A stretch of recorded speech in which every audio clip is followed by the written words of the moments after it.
So 'Thalapathy Vijay' యొక్క రాజకీయ ప్రయాణం గూడా తన సినిమా మూవీలో లాగానే అంటే ఒక ట్విస్ట్‌లు అయితే బాగా చూడొచ్చు. ముఖ్యంగా తమిళనాడులో ప్రెజెంట్ పాలిటిక్స్ అయితే మూవీ కన్నా ఎక్కువ ట్విస్ట్‌లు అయితే కనిపించడం జరిగింది. ముఖ్యంగా అన్నా డీఎంకే పార్టీ నుంచి అంటే అన్నా డీఎంకే 2 వర్గాలుగా చీలిపోవడం జరిగింది. ముఖ్యంగా షణ్ముగ వర్గం వచ్చేసి విడిపోవడం జరిగింది. పళనిస్వామి యొక్క వైఖరి మాకు నచ్చడం లేదు. మెయిన్ ఓటమికి కారణం పళనిస్వామి అని చెప్పేసి 2గా చీలిపోవడం జరిగింది. తర్వాత వేలుమణిని ముఖ్యంగా ఫ్లోర్ లీడర్లు చేయాలి. తర్వాత విజయ్ సీఎంకి మేము సపోర్ట్ ఉంటామని చెప్పేసి 30 మంది ఎమ్మెల్యేలు విజయ్కి సపోర్ట్గా టీవీకే విజయ్కి సపోర్ట్గా వెళ్ళడం జరిగింది. సో ఇప్పుడు ఫ్లోర్ టెస్ట్ అంటే రేపు ఫ్లోర్ టెస్ట్ ఉంటుంది. విజయ్కి బల నిరూపించుకోవడం చాలా ఈజీ అయిపోతుంది. సో ఓవరాల్గా ఇప్పుడు ప్రజెంట్ టీవీకే విజయ్ కంటే ఊరట లభించిందని చెప్పొచ్చు. ముఖ్యంగా నిన్న ప్రమాణ స్వీకారం చేసిన తర్వాత టీవీకే విజయ్ అంటే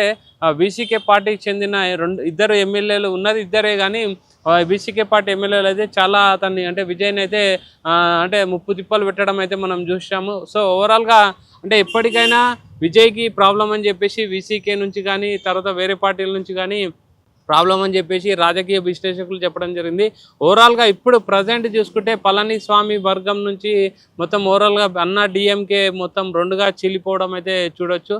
ముఖ్యంగా ప్రజెంట్ చూసుకుంటే షణ్ముగ వర్గం వచ్చేసి డైరెక్ట్ స్టేట్మెంట్ ఇవ్వడం జరిగింది. మేము విజయ్కి సీఎంగా సపోర్ట్ చేస్తున్నాము, ఫ్లోర్ లీడర్గా మాత్రం ఎస్పీ వేలుమణి ఉండాలని చెప్పేసి ఆయన అనౌన్స్ చేయడం జరిగింది.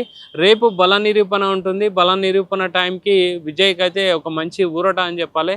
సో ఓవరాల్గా ప్రజెంట్ ఎన్డీఏ కూటమి నుంచి కూడా మేము విరమిస్తున్నాం అని చెప్పేసి ఆ రెబల్ ఎమ్మెల్యేలు కూడా చెప్పడం మనం చూడవచ్చు. ఈరోజు వచ్చేసి సభాపతి ఉపసభాపతి ఎన్నుకోవడం కూడా జరుగుతుంది.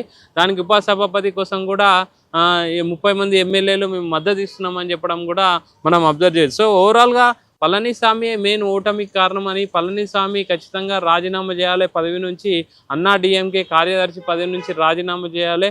పళనిస్వామి వల్లనే ఈ ఖచ్చితంగా ఓటమికి పాలనడానికి మెయిన్ కారణం పళనిస్వామి అని చెప్పేసి షణ్ముగం వర్గం అయితే చెప్పడం మనం అబ్జర్వ్ చేయొచ్చు. సో ఓవరాల్గా ప్రజెంట్ రేపు విజయ్ యొక్క నిరూపించుకోవడానికైతే చాలా ఊరటనిచ్చిందని చెప్పాలి. ప్రజెంట్ అయితే 30 మంది ఎమ్మెల్యేలు ఎప్పుడైతే ఆల్రెడీ 107 ఎమ్మెల్యేలకు 5 మంది కాంగ్రెస్ కానీ 2 బీసీకే ఆ తర్వాత సిపిఐ 2 ఆ విధంగా సపోర్ట్ చేయడం జరిగింది. ఇప్పుడు ఓవరాల్గా 30 ఎమ్మెల్యేలు విజయ్కి యాడ్ అవ్వడంతో విజయ్ అయితే ఒక బలమైన ప్రభుత్వంగా ఏర్పడే అవకాశం ఉంది. రేపు ఫ్లోర్ టెస్ట్ కూడా చాలా ఈజీగా అయిపోతుంది. ప్రజెంట్ అయితే తమిళనాడులో అయితే మనం చూస్తున్నాం అంటే ఏదైనా ట్విస్ట్లు ఏవైతే ఉన్నాయో అంటే అన్నా డీఎంకే చీలిపోవడం అనేది ఒక పెద్ద బ్రేకింగ్ అని చెప్పాలి. ప్రజెంట్ చూసుకున్నా కూడా మొత్తం ఓవరాల్గా చూసుకుంటే 47లో 30 మంది ఎమ్మెల్యేలు అన్నా డీఎంకే వస్తే మిగతా 17 మంది మాత్రమే పళనిస్వామి దగ్గర ఉండడం జరిగింది.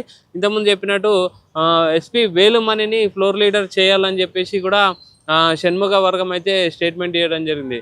సో అంటే ప్రజెంట్ చూసుకుంటే గత కొన్ని రోజుల్లో చూసుకుంటే విజయ్ సీఎం అంటే 107 సీట్లు గెలిచినాక కూడా వీసీకే పార్టీ కానీ సిపిఐ కానీ విజయ్ని ఏ విధంగా అంటే ఒకటే 3 చెరువులు నీళ్లు తాగించారని చెప్పొచ్చు కదా, ఆ విధంగా అయితే విజయ్ని అయితే బాగా ఆడుకోవడం జరిగింది. సో ఆ విధంగా ప్రజెంట్ విజయ్ అయితే మెల్లగా తన రాజకీయ చతురతను మెల్లగా యూజ్ చేస్తుందని చెప్పాలి. తన టాలెంట్ని అయితే మెల్లగా బయట పెడుతున్నాడు. అంటే ఎక్కువ స్టేట్మెంట్ లేకుండా ఎవరితో ఎక్కువ మాట్లాడకుండా తన మూవ్స్ ఏ విధంగా ఉండాలో అని మాత్రం పకడ్బందీగా మూవ్ చేయడం అనేది మనం చూడొచ్చు.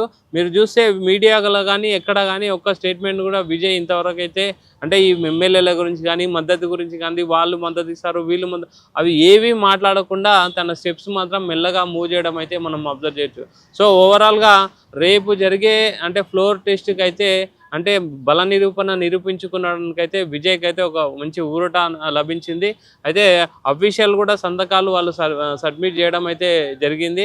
అంటే ఒక వర్గం అంటే పళనిస్వామి వర్గం ఏదైతే ఉందో చీలిపోయి రెబల్ ఎమ్మెల్యేలు అందరూ కూడా 30 మంది రాతపూర్వకంగా కూడా మద్దతు అయితే ప్రకటించడం జరిగింది. సో ప్రజెంట్ రేపు అయితే బల నిరూపణ చాలా ఈజీగా ఉంటుంది. ఎంతో టెన్షన్ పడడం జరిగింది, చాలా ఉత్కంఠగా ఉండే రేపు ఏమవుతుంది అనేసి విజయ్కి అయితే చాలా ఊరట లభించిందని చెప్పొచ్చు. రేపు ఖచ్చితంగా బల నిరూపణ ఈజీగా అవుతుంది. ఈరోజు వచ్చేసి సభాపతి ఉపసభాపతిని అయితే ఎన్నుకోవడం జరుగుతుంది.